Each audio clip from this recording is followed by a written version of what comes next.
कौन सा mutual fund best है? 2026 में शेयर बाजार कहां तक जाएगा? सोने चांदी में और कितनी तेजी देखनी बाकी है? हर इन्वेस्टर्स के मन में इस वक्त यही तीन सवाल घूम फिर रहे हैं। कहां पैसा लगाया जाए, कहां जबरदस्त रिटर्न बनेगा, कहाँ ज़बरदस्त पैसा बनता हुआ हम लोग देख पाएंगे। यही सोचकर इन्वेस्टर्स पैसा लगाते हैं और उनके मन में हमेशा यही सवाल रहता है निवेश करने से पहले। इन्हीं सब सवालों के जवाब पाने के लिए हमारे साथ आज आपके सबसे खास मेहमान हमारे साथ जुड़ रहे हैं द बोनस के साथ। वो बताएंगे आपको कि कौन सा म्यूचुअल फंड बेस्ट है, आप कहाँ पैसा लगाएं, कैसे लगाएं। जब किसी म्यूचुअल फंड में आप पैसा लगाते हैं तो लगाते समय क्या कुछ देखना है, और बाजार की चाल कैसी रहेगी, सोने की चाल कैसी रहेगी, चांदी की चाल कैसी रहेगी, वो सब आप लोगों को इस पॉडकास्ट में देखने और सुनने को मिलेगा। हमारे साथ बातचीत करने के लिए विलक्षण भूटानी जी है, एग्जीक्यूटिव डायरेक्टर है एम निवेश से। सर बहुत बहुत स्वागत है आपका द बोनस में। Thank you sir, thanks a lot, it's my pleasure. Sir बातचीत करना शुरू करें उससे पहले मैं आपसे समझना चाहूँगा कि एक्चुअली आपका जो ये प्लेटफॉर्म है एम निवेश, इसके बारे में आप दर्शकों को बताइए, समझाइए कि इसमें क्या कुछ प्रोडक्ट्स हैं, आप क्या कुछ सर्विसेज देते हैं, कैसे देते हैं। इसकी थोड़ा सा अगर आप बेहतर तरीके से विश्लेषण कर सके तो दर्शकों के लिए काफ़ी लाभपूर्ण होगा।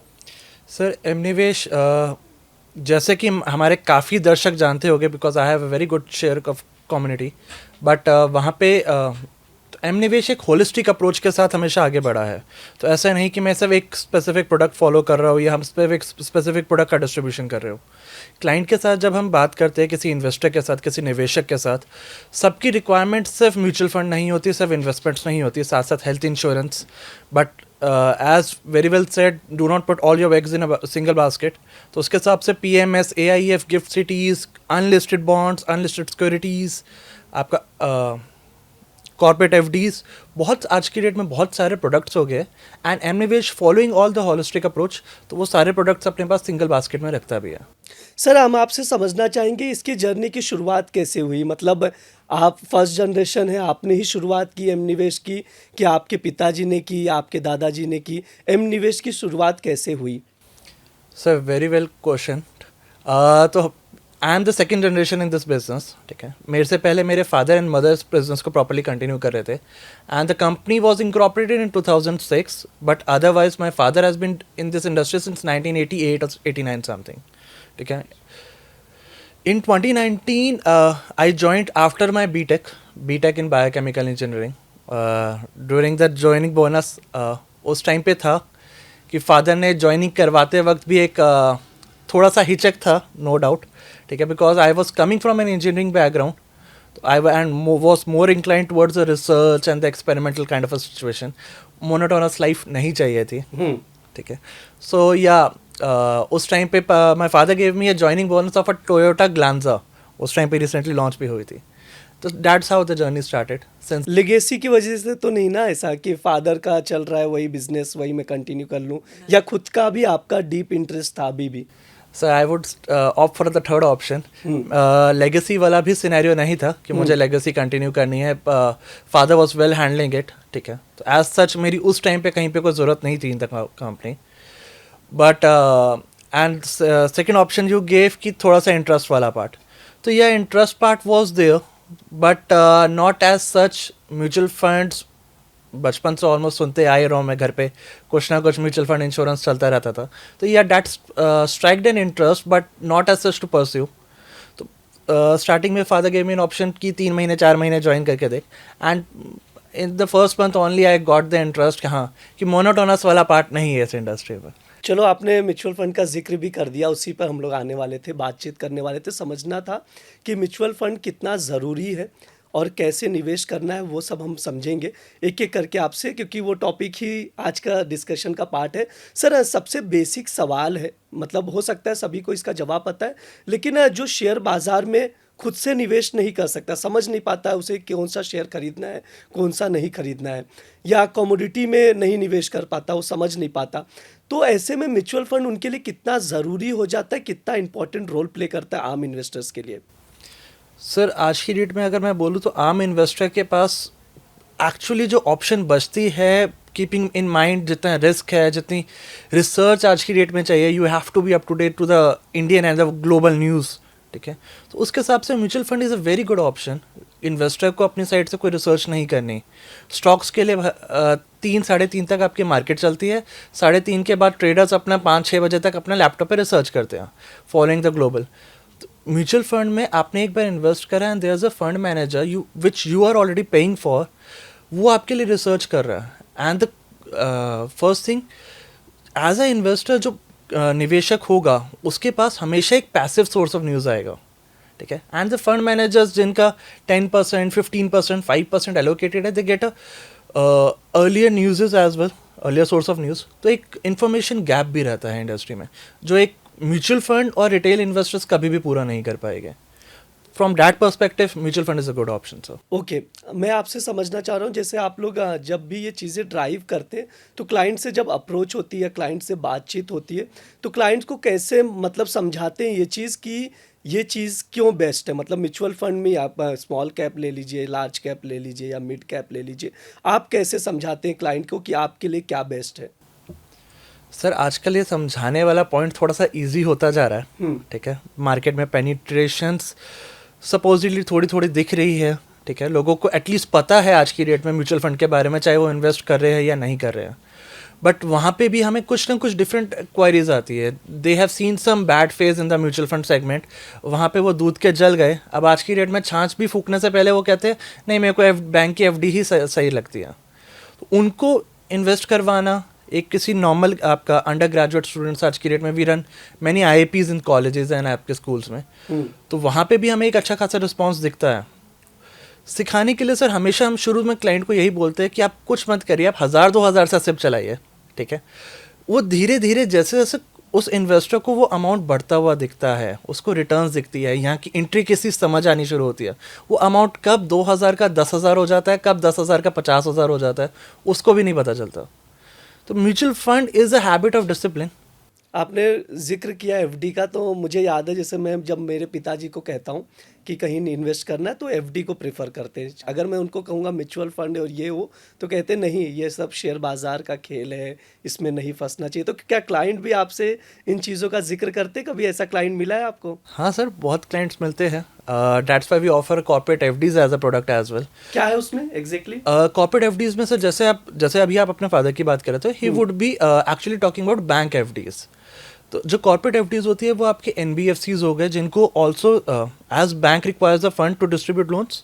आपके एनबीएफसीज को भी पैसा चाहिए होता है डिस्ट्रीब्यूट करने के लिए, एंड सिंस एनबीएफसीज आपके बैंक से थोड़ी सी हायर रेट पे लेंडिंग करते हैं। ओके। अगर आपका बैंक 7-7.5% का लोन दे रहा है, तो लाइक टाटा फाइनेंस हो गया आपका, या आपका बजाज हाउसिंग फाइनेंस हो गया, would be offering the same loan eight आपका 10.5 और 11%। तो सिमिलरली तो जो एफडीज पे भी जो वो रिटर्न देते हैं वो उसके हिसाब से हायर जाती है। Plus as per the RBI norms आपके जो बैंक एफडीज होती है दे आर नॉट सिक्योर्ड, ठीक है। अगर कहीं पे बैंक का डिफॉल्ट का सीन आता है इन अ सर्टेन सिनेरियो, तो bank FDs are not secured. Whereas a corporate FDs को प्रॉपर आपके सिबिल की रेटिंग्स होती है, क्रिसिल की AAA, AA, तो उसके हिसाब से वहाँ से सिक्योरिटीज़ भी जज करी जाती है।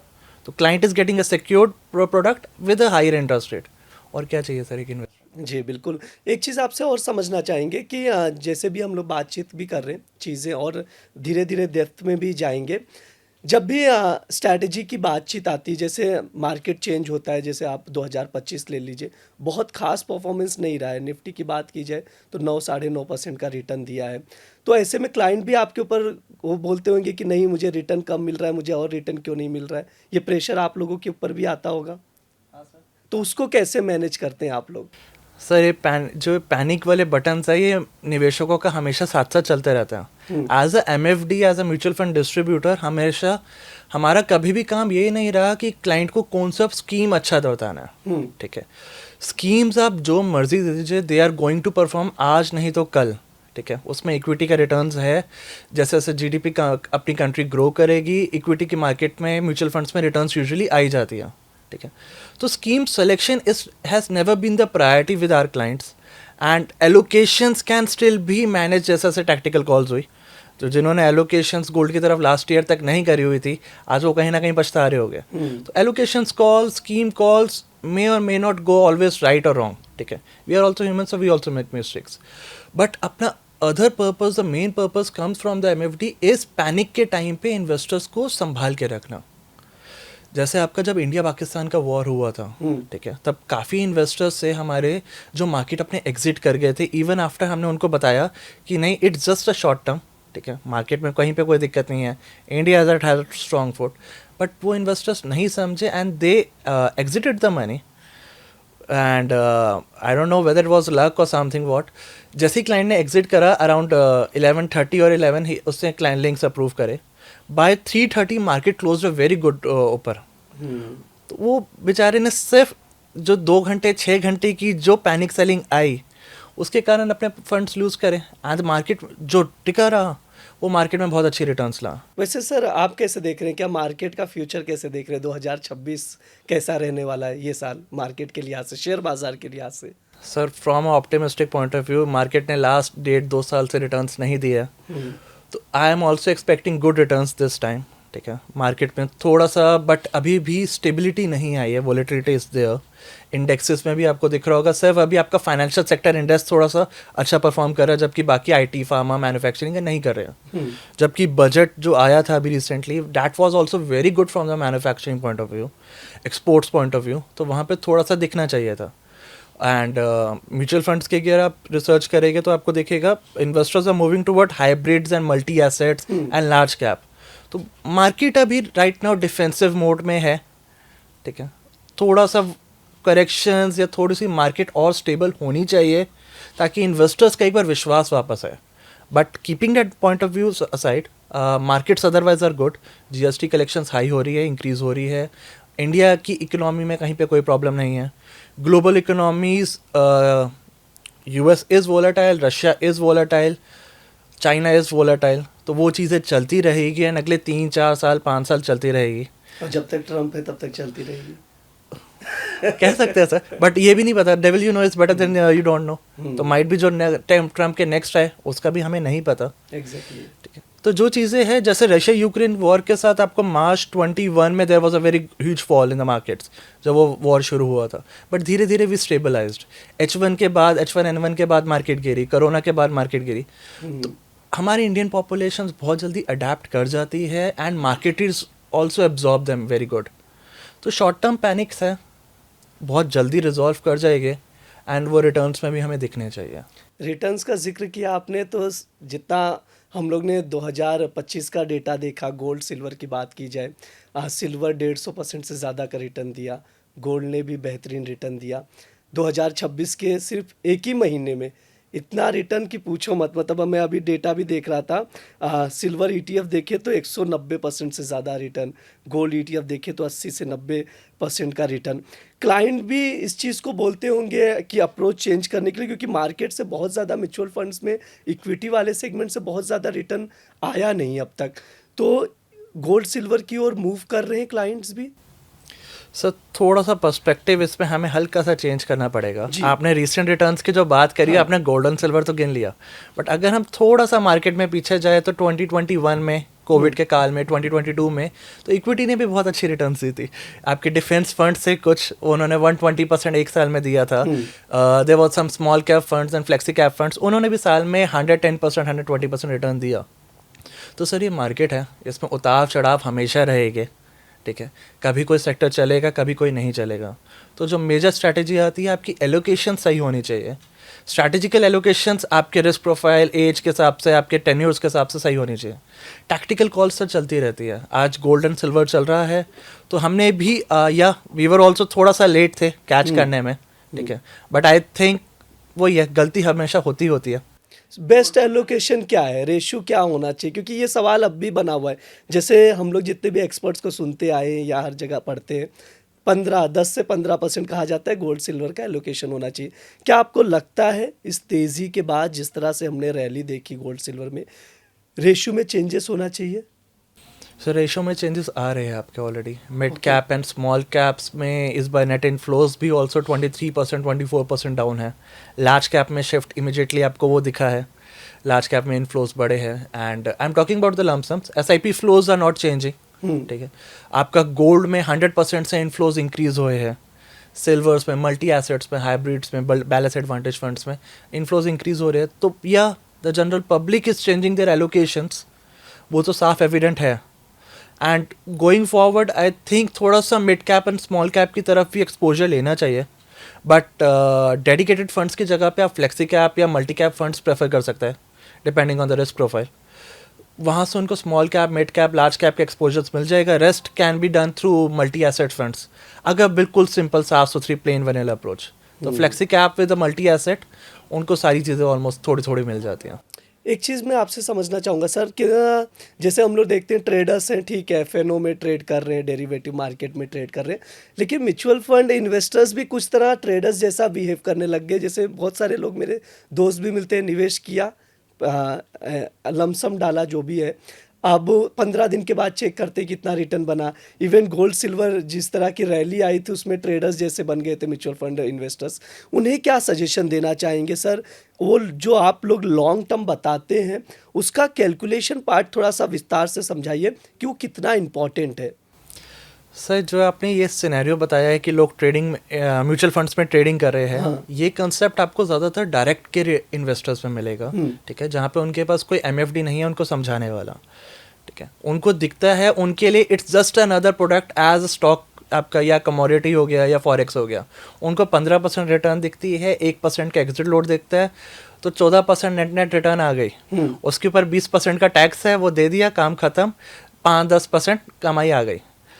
बट अगर यहीं पे हम लॉन्ग टर्म इन्वेस्टर्स की बात करें, मुझे बहुत सारे क्लाइंट्स ऐसे मिलते हैं डायरेक्ट इन्वेस्टर्स के, जिनकी लॉन्ग टर्म की definition for the mutual funds is 3 months और 6 months.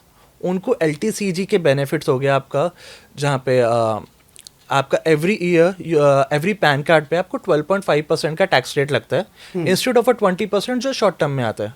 Short term and long term is आपका 1 ईयर का जो पीरियड है from the date of investment. तो जिनकी भी इन्वेस्टमेंट 1 साल से ऊपर हो गई, टैक्स रेट सीधा 20% से 12.5 आ गया. उसके बाद भी आपको 1,25,000 का टैक्स फ्री प्रॉफिट मिलता है. तो अगर मैं सिर्फ शॉर्ट टर्म से लॉन्ग टर्म जा रहा हूँ and I still keeping my profit same, might भी मुझे 365 4 डेज हुए थे तब भी मुझे 1,000 रुपये आ रहे थे, सिर्फ 2 दिन और बढ़ गए तब भी 1,000 रुपये आ रहे हैं. इमीडिएटली मेरा टैक्स का जो डिफरेंशियल अमाउंट आता है, जो मेरा टैक्स सेविंग्स हुई, उसके कारण मेरे हाथ में जो रिटर्न्स आ रही है वो बढ़ जाती है. क्लाइंटों को ये तो दिखता है कि 11% मैंने म्यूचुअल फंड से कमाया, 15% कमाया, बट कभी वो ये कैलकुलेट नहीं करते कि एक्चुअली हाथ में कितना आया. टैक्स भी तो देना है, खर्चे भी देने हैं, एग्जिट लोड्स भी देने हैं. एग्जैक्टली. वो लॉन्ग टर्म इन्वेस्टर्स जो धीरे धीरे, जब तक मार्केट थोड़ी सी इंडिया की और मैच्योर होगी, जहाँ पे उनको लॉन्ग टर्म म्यूचुअल फंड समझ आना शुरू होगा, तब तक सर मेरे ख्याल से अभी टाइम है उसमें इंडिया का. सर, एक सिंपल सा सवाल है, हर निवेशक के मन में है, असली वेल्थ जो है वो बनता कैसे है? सर, राकेश झुनझुनवाला सर थे, उन्होंने असली वेल्थ तो उन्होंने बनाई थी. उन्होंने कहीं पे कोई सारे ट्रेडिंग करते थे, he was one of the best traders, Warren Buffett of India. But ultimately जो उन्होंने भी वेल्थ बनाई, उनके एक ही स्टॉक ने बनाया जिसमें ही invested from a very long back, उसी में चलता रहा. इन्वेस्ट रिटर्न सर यूजुअली आपकी वहीं पे आएगी जहाँ पे आप इन्वेस्ट करके भूल जाओगे. आज की डेट में जो मोबाइल ऐप्स हमें मिलती है, हमारे पास भी मोबाइल ऐप है, आज की डेट में बतेरी ऐप्स है जो आपका पोर्टफोलियो भी दिखाती है और 10 अलग अलग जगह का भी दिखाती है. बट जैसे से क्लाइंट जितनी बार वहाँ पे देखेगा रिटर्न, उसको 5-10% ऊपर दिखेगा या 3-4% लाल में दिखेगा. ठीक है, दोनों से पैनिक आता है सर. अगर ऊपर गया तो यार प्रॉफिट नीचे गिर जाएगा, इसको आज के बेच के ख़त्म करो. नीचे आया तो यार वो मूड ख़राब हो गया, इसको यहाँ से बेच के ख़त्म करो और नीचे चला जाए. तो apps are bringing the panic. But अगर I invested in some ETF, in Nifty 50 ETF, कहीं से किसी म्यूचुअल फंड RM का favour kind of a thing, 5,000 I invested, not much. आज की डेट में वो फंड्स अपने आप ग्रो करके, मुझे पता भी नहीं था कि मेरे वहाँ पे इन्वेस्टमेंट पड़ी हुई है. Okay. And it's giving quite a beautiful returns आज की डेट में. 5,000 इन्वेस्ट करे थे, आज की डेट में वो 10-12,000 के आसपास पहुँच गया, जस्ट बिकॉज कि मैंने छोड़ा हुआ था. उस टाइम पे पता होता तो माइट भी 5,000 का अमाउंट छोड़ के समझ के मैंने निकाल भी दिया होता. जितना भूल जाएगा इन्वेस्टर उतना ज़्यादा सुखी रहेगा सर. मतलब अल्टीमेटली यही है कि 15, 20, 25 साल, 30 साल तक खींचा जाए. सर, जब तक ज़रूरत नहीं आती, आपके जो खर्चे हैं यूजुअली प्लान रहते हैं. ठीक है, घर लेना है, गाड़ियाँ लेनी है, वेकेशन जाना है हर साल, डोमेस्टिक जाना है, इंटरनेशनल जाना है, हेल्थ इंश्योरेंस के लिए खर्चा आने वाला है, लाइफ इंश्योरेंस का खर्चा आने वाला है। तो most of the things are planned आज की डेट में। हमारा वो अनप्लान्ड वाला शेड्यूल उतने अब रहे नहीं है, ठीक है। अगर specially if we are in a corporate world, ठीक है, तो वी कैन प्लान दैट। उसमें उनको 10 साल, 15 साल, 20 साल नहीं, जस्ट थोड़ी सी प्लान्ड अप्रोच लेने की ज़रूरत है। लॉन्ग टर्म को लॉन्ग टर्म समझ के चले 3 महीने 6 महीने। लॉन्ग टर्म म्यूचुअल फंड में से 3-4 साल, 5 साल, 7 साल इसलिए रखा जाता है क्योंकि मार्केट 5 से 7 साल का एक एवरेज टेन्योर अभी तक देखा गया इंडियन मार्केट्स में, जहाँ पे मार्केट अपनी पूरी एक साइकिल घुमा लेती है एंड उसमें आपको हर फेज़ की रिटर्न्स दिख जाती है।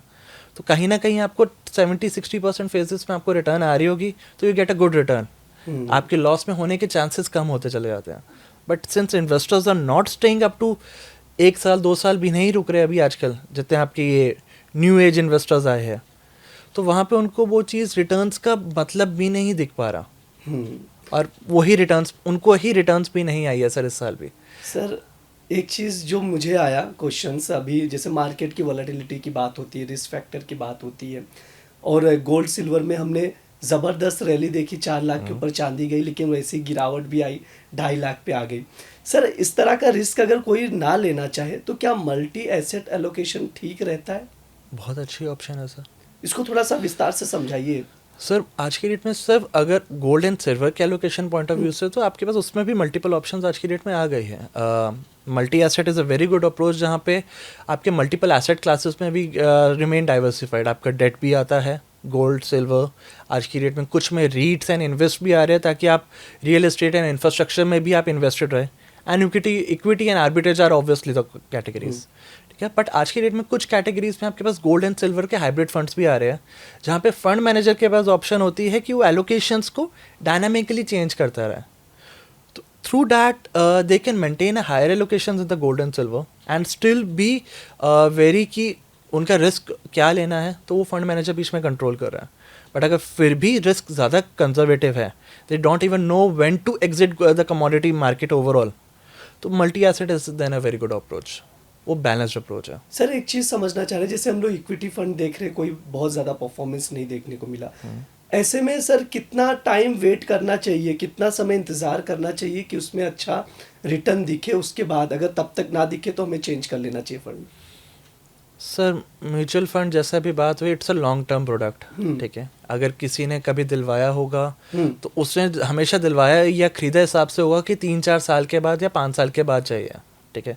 क्योंकि अगर उससे शॉर्ट टर्म टेन्योर है, तो म्यूचुअल फंड के जो लार्ज कैप या इक्विटी कैटेगरीज से they were never suitable for that investor, ठीक है। Talking about a general investor, not a specific one, ठीक है।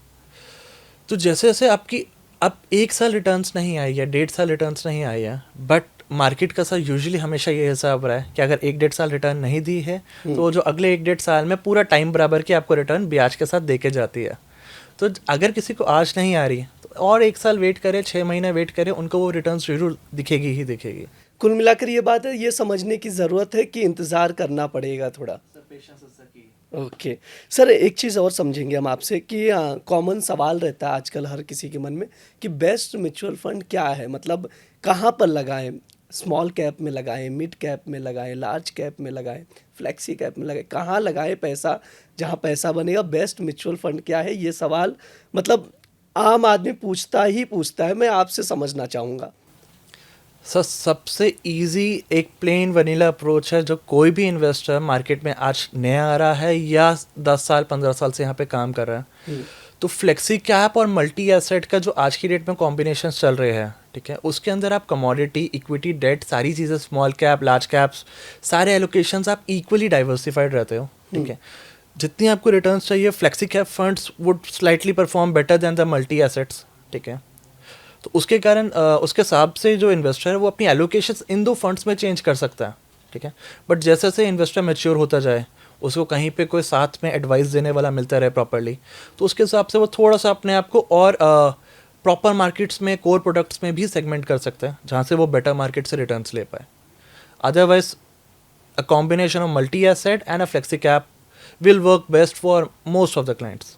सर यूथ को क्या सजेस्ट करेंगे जो न्यू एज इन्वेस्टर्स हैं, अगर वो इन्वेस्ट करना चाहते हैं तो इंडेक्स फंड बेस्ट है क्या उनके लिए, या लार्ज कैप बेस्ट है क्या, स्मॉल कैप बेस्ट है क्या, आप क्या सजेस्ट करना चाहेंगे? सर जो न्यू एज इन्वेस्टर्स है आई वुड रिकमेंड कि वो सबसे पहले आपका large cap investments, large cap funds, balance advantage funds या ऐसे वाले फंड्स के थ्रू जाए। उससे ना उनका सिंस वहाँ पे returns would be much more stabilized, वहाँ पे वॉलेटिलिटी कम होगी, तो इमीडिएटली जो एक न्यू एज इन्वेस्टर को जो न्यू इस मार्केट में घुस रहा है उसको एक ट्रस्ट फैक्टर चाहिए होता है कि हाँ रिटर्न्स अच्छी आ रही है, तो वो उसको पहले वहाँ पे मिलेगा। जैसे से थोड़ा सा वो समझ आता है उसको इंट्रिकेसीज इस मार्केट की, समझ आती है कि कौन सा सेगमेंट कब कैसे परफॉर्म करते हैं, उसके हिसाब से धीरे धीरे वो एक्सपैंड करते रहे। But large cap funds is a good fund to start, not index funds है। वहाँ पे index funds is a very balanced approach, ठीक है, आपके टॉप 50 स्टॉक्स, टॉप 100 स्टॉक्स होते हैं, बट सर किसी भी मार्केट में आपके 50 के 50 स्टॉक्स या 100 के 100 स्टॉक्स नहीं चलने वाले। तो लार्ज कैप एक्टिव फंड्स का काम यही होता है कि उसमें से सिर्फ वही स्टॉक्स सेलेक्ट करे, उनके पास कोई मैंडेट नहीं है कि 50 के 50 लेने हैं, तो टॉप 30 भी अगर रखा है तो 50 में से वो टॉप बेस्ट 30 परफॉर्मिंग स्टॉक्स रखेगा। Though there is a rumours in the market, there is a myth कि index funds perform better in the long term as compared to active funds, but अगर आप मैथमेटिकली स्टैटिस्टिकली जाओगे and the investor stays invested in the long term, sir active funds will perform better, क्योंकि मैं baggage लेके नहीं घूम रहा उन स्टॉक्स का जो रिटर्न्स नहीं दे रहे हैं, ठीक है। तो स्टैटिस्टिकली हमेशा आपको एक्टिव फंड्स में ज़्यादा रिटर्न्स मिलेगी। और अगर कोई रिटायरमेंट लेना चाह रहा है, रिटायरमेंट की सोच कर इन्वेस्ट करना चाह रहा है, तो उसके लिए क्या बेस्ट स्ट्रैटेजी होगी म्यूचुअल फंड में? सर डिपेंड करता है किस फेज़ में है। अब रिटायरमेंट अगर 1-2 साल दूर है, हाँ। फिर तो बड़े अलग तरीके से सोचना पड़ेगा, भाई साहब बड़े लेट आए हैं। थोड़ा सा अलग अलग कैटेगरी वाइज बता दीजिए, समझो 30s में है कोई और एक कोई 50s में है, तो ये दो के लिए आप स्ट्रैटेजी बता दीजिए। सर 30s और 50s वाले की जो अगर suppose he just want to invest through a SIP route, तो उन दोनों की सिप्स में आपका 3 गुने 4 गुने का फ़र्क होगा। ओके। अगर कोई 30s की एज में अपने रिटायरमेंट प्लानिंग प्लान कर रहा है तो माइट भी उसके लिए 10,000 15,000 की सैलरी में, सॉरी 10,000 15,000 की सिप के अंदर वो आज का 50,000 तक का एक्सपेंस मोर और लेस हैंडल कर पाएगा उस टाइम पे, calculate with adjusted with the inflations, ठीक है। यही बंदा अगर आप 45s में है, 50s में है, ये 15,000 के SIP उसको कम से कम 75,000 या 1.5 लाख के आसपास की पड़ेगी। सिर्फ एक गैप जो 30 से 32 साल की उम्र होने पे भी, तो सर म्यूचुअल फंड में है कि कभी देर नहीं होती, जब जागो तब सवेरा, बट जितना आप जागोगे there will be a cost, ठीक है। जितना वो जल्दी जाएगा वहाँ पे वो रिटर्न्स भी हायर ले पाएगी, क्योंकि the person will also have the longer tenure कि वो अपना रिस्क को मैनेज कर पाए। जी बिल्कुल। जितना मैं एज बढ़ाता जाऊँगा, सामने वाले को भी थोड़े से सेफर एसेट्स जाने पड़ेंगे। आपका multi assets, balance advantage, equity savings, FDs, तो वहाँ पे ऑब्वियसली सर रिटर्न्स भी उसके हिसाब से डिफरेंट आएगी। फिर सर एक चीज़ कॉमन रहता है सवाल कि 8,000 10,000 पकड़ लो, एक नॉर्मली 10,000 की SIP कर लें, 15 साल 20 साल वो बन जाएगा 2 करोड़ 4 करोड़, इस तरह के सोशल मीडिया पे रील्स भी वायरल होते हैं तरह तरह के। क्या ऐसा है क्या, मतलब सच में है क्या, ऐसा पॉसिबिलिटी है कि 10,000 के SIP से हम लोग 2-4 करोड़ का वेल्थ क्रिएट कर सकें? आराम से सर। एक मार्केट में आपका 8th wonder of the world चलता है जिसको हम कंपाउंडिंग कहते हैं, चक्रवृद्धि ब्याज। वो उसका जो जादू है वो आपके 10,000 छोड़िए, आप 2,000 की भी अगर कोई सेव कर रहा है सिर्फ 18-19 साल की उम्र से, उसका वहाँ से भी 2 करोड़ 4 करोड़ का वेल्थ आराम से बन जाएगा सर। सिर्फ कंपाउंडिंग का जो जादू है, इन्वेस्टेड मार्केट में रहे जुड़ा हुआ, मार्केट बाकी उसको संभाल के रखेगी। पेशेंस नहीं दिखाएगा तो मार्केट भी उसको कभी धोखा नहीं देगी। मतलब लॉन्ग टर्म बने रहना ये बहुत बहुत इंपॉर्टेंट है सर। बाकी जो 2 करोड़ बनाना है, 4 करोड़ बनाना है, वो धीरे धीरे अपने आप बन जाता है। और वैसे एक आम इन्वेस्टर को, आम आदमी को अपने पोर्टफोलियो में कितने म्यूचुअल फंड्स रखने चाहिए? क्योंकि ये भी एक सवाल बना हुआ, जैसे स्टॉक्स का बना होता है कि आप अपने पोर्टफोलियो में कितने शेयर्स रखें, ऐसे ये भी एक सवाल है सर। सर म्यूचुअल फंड में आप जितने मर्जी स्टॉक्स रखिए, जितने मर्जी स्कीम्स रखिए, कहीं कोई हर्ज नहीं है। कुछ क्लाइंट्स से अपने पोर्टफोलियो में 200 स्कीम्स 300 स्कीम्स भी मेंटेन करी होती है। अनलेस एंड अनटिल वो उनको प्रॉपर्ली मेंटेन कर पा रहा है, पोर्टफोलियो रिव्यूज़ अपना उनकी buy sell hold properly manage कर पा रहा है, उसके जो पोर्टफोलियो में ओवरलैपिंग नहीं आ रही है कि मैंने फालतू में 2 जगह अलग पैसा बांटा हुआ है, क्योंकि एट जितनी मैं स्कीमें लूँगा उतनी मेरी कॉस्ट भी बढ़ती चली जाएगी। There will be a fixed cost. तो अगर मुझे बिल्कुल सेफ चलना है, मैं न्यू इन्वेस्टर हूँ, तो तो गिनती की 3 या 4 स्कीम्स रखिए एट मोस्ट, ठीक है। उसके अंदर आपको संभालना भी आसान है, उनको मैनेज करना आसान है, उनको ट्रैक करना आसान है, हर तरफ से वो आपको ईजी रहेगा। बट अगर हम किसी के इन्वेस्टर के पास टूल्स है, आज की डेट में बतेरे आते हैं, वो 200-250 स्कीमों का पोर्टफोलियो मैनेज कर पा रहे हैं तो करें, बट उसका एक कहीं ना कहीं उनको रिटर्न में आज नहीं तो कल में हर्जाना देना पड़ेगा। ठीक है, ये सर की राय है। अब थोड़ा सा हल्के फुल्के सवाल लेंगे जो आम आदमी के लिए हेल्पफुल हो, जैसे म्यूचुअल फंड हो गया या मार्केट हो, उसको समझना हो किसी को। तो आपके उसे कोई मूवी हो, डॉक्यूमेंट्री हो या बुक हो जो आप देखे हो या रीड किए हो या डॉक्यूमेंट्री देखी हो या मूवी देखी हो, रिकमेंड करना चाहेंगे दर्शकों को हमारे बोनस के कि वो चीज़ आप ज़रूर देखिए या पढ़िए, उससे बहुत कुछ सीखने को मिल सकता है। सर एक मूवी बनी हुई है, इडियट्स करके है, I am not remembering the name exactly. उस टाइम पे IDFC म्यूचुअल फंड ने वो वीडियो यूट्यूब पे बना के लॉन्च करी थी, and it's a very good video, ठीक है। वीडियो का नाम मुझे याद नहीं। उसके अंदर आपका वो है, क्या कहते हैं, एक छोटा सा बच्चा है, there is a proper active investor, ठीक है, जिन्होंने फ्लिप फ्लॉप्स के अंदर मुंबई में घूम रहा होता है, ठीक है। लोग उसको वो कह रहे होते हैं कि क्या छपरी वाला टाइप्स है, ठीक है, बट जब बाद में पता चलता है तो उसकी नेटवर्थ बहुत अच्छी होती है, 100 करोड़ और समथिंग ऐसे, and totally from the mutual funds.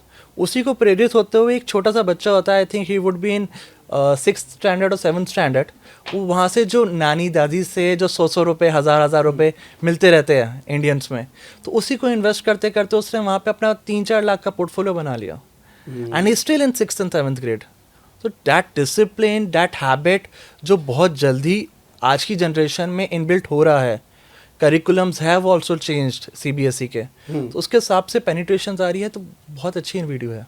Sir आपने स्किल्स का जिक्र किया, तो मैं आपसे समझना चाहूँगा कि एक सवाल जो रहता है अक्सर लोगों के मन में कि सबसे पहले बाजार में पैसा लगा के प्रैक्टिकली समझें, सीखें, या पहले बाजार को पढ़ लें, सीख लें, उसके बाद पैसा लगाएं। सर बाज़ार को ना बाज़ार के अंदर ही रह के समझा जा सकता है, ठीक है, बट इन्वेस्ट उतना करिए जितना उन सामने वाले के लिए बहुत छोटा अमाउंट हो।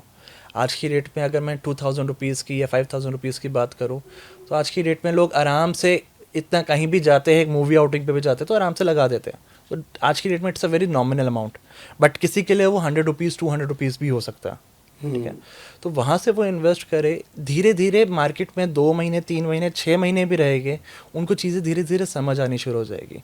अगर 100 रुपये इन्वेस्ट करे तो फिर धीरे धीरे उसको 200 रुपये कर ले, 500 रुपये कर ले, 1000 रुपये कर ले, 2000 करे है तो उसको 3000 कर ले, 5000 कर ले, तो वैसे धीरे धीरे बढ़ाइए, ज़्यादा बेटर है। बट मार्केट में रह के समझे, मार्केट के बाहर समझेंगे तो हमेशा गिल्ट ट्रैप में, फोमो में ही रहेंगे। मार्केट में रह के ही सीखें, वहीं पर समझें। अमाउंट कम ज़्यादा हो सकता है, वो आपके ऊपर है। अगर लर्निंग पर्पस से देख रहे हैं तो कम अमाउंट प्रेफर करें, राइट। सर एक चीज़ और रहता है कि हम लोग जब देखते हैं कि मार्केट में समझो क्रैश आ गया, ऐसी सिचुएशन आ गई, अब क्लाइंट तो परेशान, वो आपको बाहर चीज़ें जिस तरह से प्रेशराइज करे हैं कि लॉस हो रहा है, ये हो रहा है, उस वक्त कस्टमर का या क्लाइंट का विश्वास जीतना कितना मुश्किल होता है sir? Sir investor is always आपका पैनिक करेगा ही करेगा, ठीक है, क्योंकि जब न्यूज़ आती है तो इतनी वो ब्रेकिंग न्यूज़ करके हर चीज़ को बढ़ाया जाता है, तो वहाँ पे पैनिक आता है। वहाँ पे फिर सामने मेरे समझाने के किसी समझाने से कहीं बार फ़र्क पड़ता है, कहीं बार नहीं पड़ता है, ठीक है। मार्केट में अगर वो बंदा रुका हुआ है, तो जब भी मार्केट में क्रैश हुआ है तो साथ साथ मार्केट में इन्वेस्ट करने की अपॉर्चुनिटीज़ आती है सर, क्योंकि वही जो माल पहले मुझे 100 रुपये का मिल रहा था and it was a valuable proper price था, वही चीज़ मुझे डिस्काउंट में मिल रही है, 30% 40% डिस्काउंट पे मिल रही है, तो उठाने का टाइम होना चाहिए, रादर देन लोग 30% 40% डिस्काउंट पे माल बेच रहे होते हैं। तो ऑब्वियसली सर वहाँ पे इकोनॉमीज़ में फ़र्क आएगा ही आएगा। तो अगर मार्केट में क्रैश आता है, अगर कहीं पे छोटा मोटा क्रैश है, तो वो भी समझना ज़रूरी है कि क्रैश क्यों आया। अगर क्रैश आपका मार्केट में एवरीथिंग इज़ गोइंग राइट, ठीक है, जैसे आज की डेट में है, हर तरफ से इंडिया में डेट आपका कम हो रहा है, सारी चीज़ें चेंज हो रही है, अब कोई क्रैश आता है तो रीज़न समझना है कि क्यों क्रैश आया। अब वो स्ट्रैटेजिकल इन्वेस्टमेंट्स को, एलोकेशंस को चेंज करने के लिए ज़रूरी है या नहीं है, ठीक है। माइट भी छोटा मोटा हो, करेक्शन हो, वो आया और साथ साथ वो तो 1-2 दिन में गायब, डिजॉल्व भी हो गया। बट जैसे अगर हम कोविड वाला एलोकेशंस की बात करें, जब कोविड में मार्केट गिरी थी, तो उसके अंदर वहाँ पे भी कुछ लोगों के पास ऑप्शन थी कि they could have left from the equity and reenter at a date in a very lower pricings. तो क्रैश समझना ज़रूरी है, रीज़न समझना ज़रूरी है। उसके बिना अगर सब पैनिक बटन दबाएंगे तो रिटर्न्स नहीं बनेगी। जी, एक आखिरी सवाल रहेगा, एक तरह से व्यू आपका लेना चाहेंगे, एक आखिरी, क्योंकि समय भी होने आ गया है। आप क्या मैसेज देना चाहेंगे इन्वेस्टर्स को जो भी म्यूचुअल फंड इंडस्ट्री में पहले से इन्वेस्टेड हैं या नया निवेश करना चाहते हैं, उनके लिए एक आखिरी मैसेज क्या कुछ रहेगा जिस पर उन्हें फोकस करने की ज़रूरत है और कितना इम्पोर्टेंट है म्यूचुअल फंड, ये समझा दीजिए सर। सर सबसे अच्छी एडवाइस मेरे लिए ये रहेगा, म्यूचुअल फंड के अलावा आज की डेट में जनरल पब्लिक के पास ज़्यादा ऑप्शंस नहीं हैं, ठीक है। क्योंकि अगर मैं अभी आपका इन्फ्लेशन नीचे आया हुआ है, बट अगर हम 1-2 साल पीछे की बात करें तो 6% 7% के आसपास इन्फ्लेशन था। तो अगर मेरा सिर्फ पैसा एफडीज़ में इन्वेस्टेड है और मैं 5.5-6% की रिटर्न ले रहा हूँ, तो मैं टेक्निकली तो इन्फ्लेशन को भी बीट नहीं कर रहा। म्यूचुअल फंड एक ऐसा प्रोडक्ट है जहाँ पे उसको ज़्यादा दिमाग नहीं लगाना, ज़्यादा रिसर्च नहीं करनी, ज़्यादा एक्स्ट्रा मेहनत नहीं करनी। वहाँ पे इन्वेस्ट करे, 11-12% की रिटर्न भी अगर आती है, ठीक है, तब भी वो इन्फ्लेशन को कहीं ना कहीं से बीट कर रहा है, ठीक है। तो mutual fund is a very good product. उसके अलावा ज़्यादा ऑप्शंस नहीं बची एक नॉर्मल रिटेल इन्वेस्टर्स के पास। एंड आज की डेट में 100 रुपीज़ से स्टार्ट हो सकता है, ठीक है। एंड आई थिंक 100 रुपीज़ आज की डेट में किस बहुत लोगों के लिए बड़ा अमाउंट नहीं बचा। जी बिल्कुल। तो बेस्ट एडवाइस सर, SIP चलाइए और उसके बाद अपनी जो फ़ोन ऐप से जिससे भी आपने चलाई है उस ऐप को डिलीट कर दीजिए। जब अगली बार बोनस आए तब दोबारा इंस्टॉल करिए, अपनी SIP बढ़ाइए और फिर वापस डिलीट कर दीजिए और आराम से सोते रहिए। पैसा जब वो बंदा आएगा रिटायरमेंट के टाइम पे, बच्चों की शादी पे, वो पैसा अच्छा खासा बढ़ा हुआ होगा। जी बिल्कुल, हाँ, बहुत कुछ सीखने को मिला। दर्शकों Thank you, को sir. भी बहुत बहुत धन्यवाद सर, आज के लिए जुड़ने के लिए, इतना नॉलेज शेयर करने के लिए बहुत बहुत धन्यवाद सर। Thank you sir. तो ये पूरा पॉडकास्ट था, इसके अंदर बहुत सारी जानकारियां हैं कि म्यूचुअल फंड में कौन सा म्यूचुअल फंड बेस्ट है, अगर आप म्यूचुअल फंड में निवेश कर रहे हैं तो कौन सी स्ट्रैटेजी बनाए, और जो गोल्ड सिल्वर की रैली है उसको ट्रैक करने के लिए अपने पोर्टफोलियो में कितना एलोकेशन करना है, ये सब चीज़ें सिखाई गई है। तो आप लोग भी ये वीडियो ज़रूर देखिए और ज़्यादा से ज़्यादा लोगों तक शेयर कीजिएगा।